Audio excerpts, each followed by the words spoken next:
mga kachika, so for today's video ay aalis nga po muna tayo at salamat dahil makakagala na naman ako mga kachika.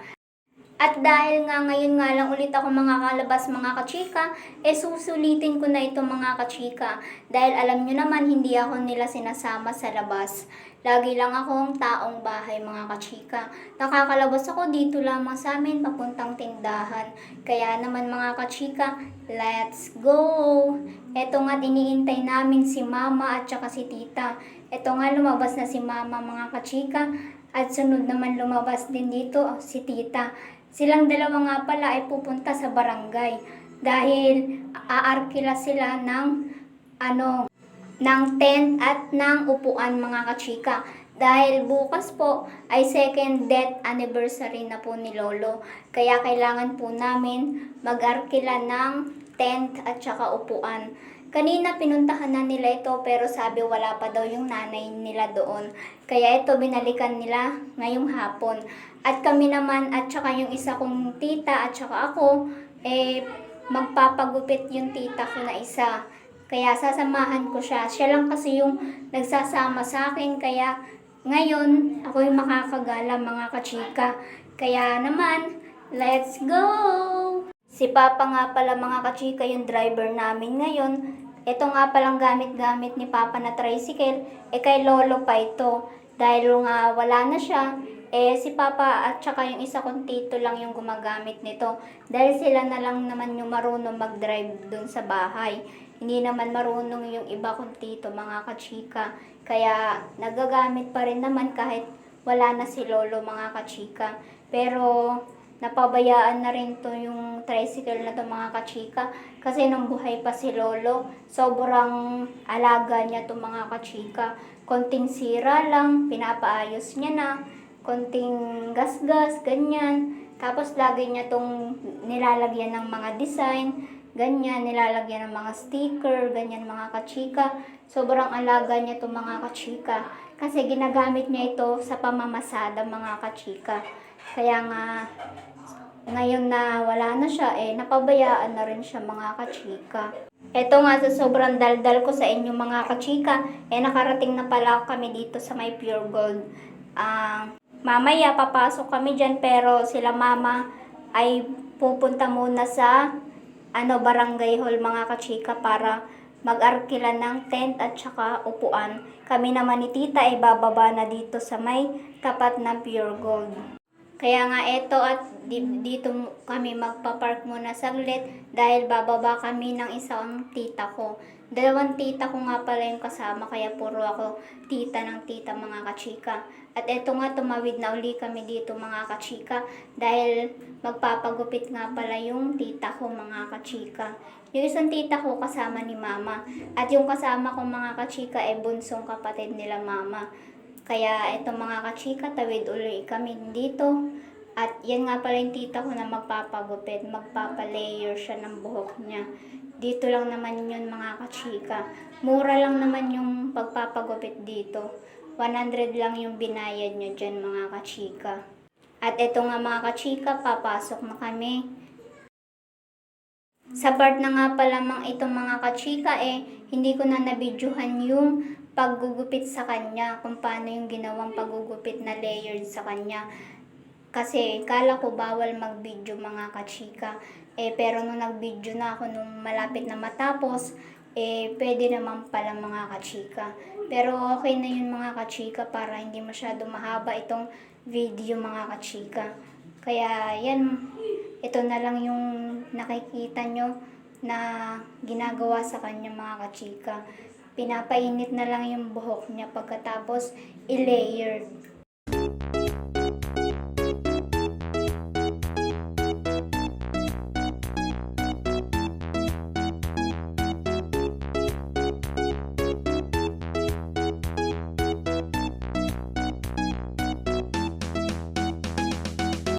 At sa mga part na ito mga kachika, tapos na nga pala siya, ipainitin yung kanyang buhok. Tapos yan, nagbayad na siya mga kachika at lalabas na rin kami.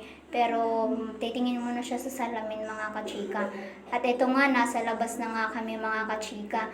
Iniintay na lang namin dito sila mama na dumating dahil papasok kami sa Pure Gold mga kachika. Medyo matagal nga pala kami nag-intay dyan mga kachika dahil chinat ko pa sila mama. Sabi nila nasa butika daw sila.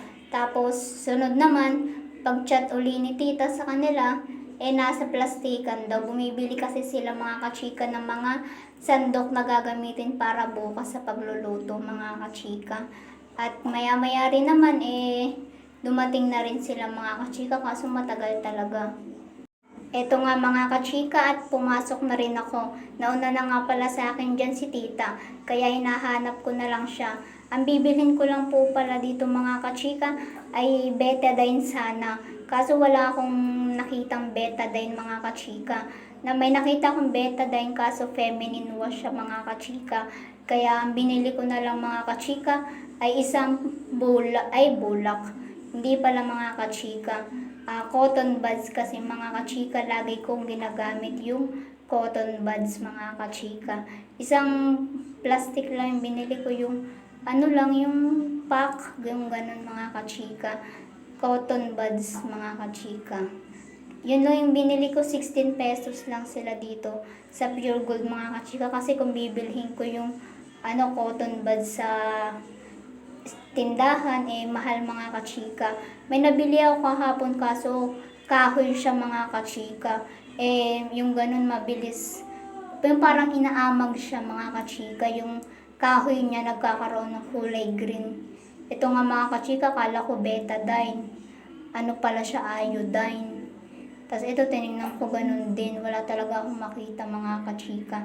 Kaya sige na ako, ikot-ikot. At nahihilo na ako. Nagpalamig lang talaga ako dito mga kachika. At sinamama naman ay kumuha ng mga mineral water at saka Sprite mga kachika para nga bukas sa second anniversary ni Lolo, death anniversary mga kachika. At yan nga pala si tita, may hinahanap siya dyan.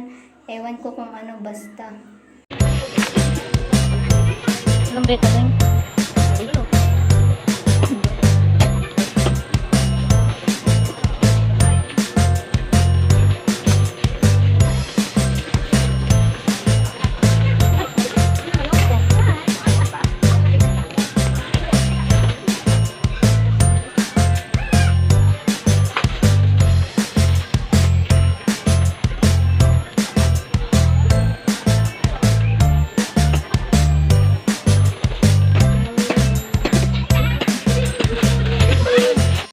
At ito nga mga kachika, pauwi na nga kami sa mga oras na yan.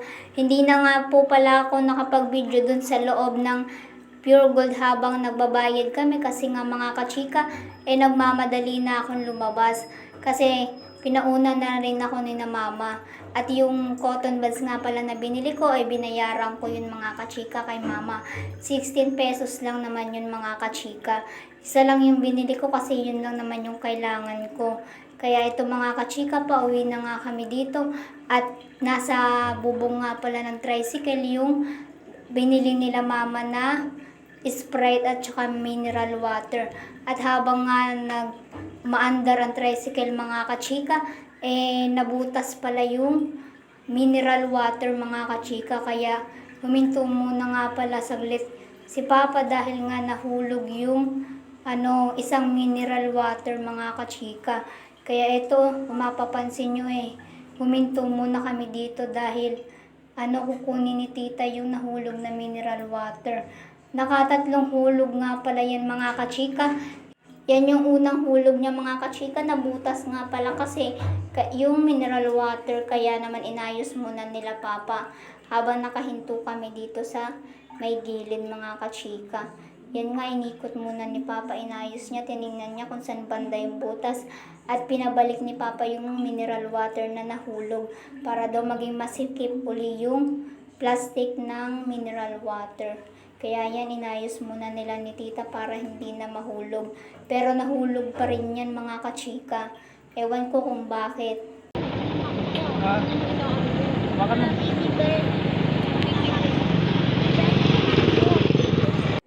pagkatapos nga mga kachika, ayusin nila papa yung mineral water, ito na, at umalis na uli kami at nahulog uli mga kachika sa pangalawang beses. At ito nga, malapit-lapit na kami mga kachika. Narito na nga pala kami sa may cemetery at ito nakapasok na kami ng subdivision. Tingnan nyo naman yung kalangitan mga kachika. Ang ganda talaga mga kachika, di ba? At sa pangatlong pagkakataon nahulog na naman yun mga kachika, yung mineral water. At yun na nga mga kachika, na nandito na kami sa bahay. At thanks at nakagala na naman ako mga kachika. And so yun lang mga kachika, hope you like this video.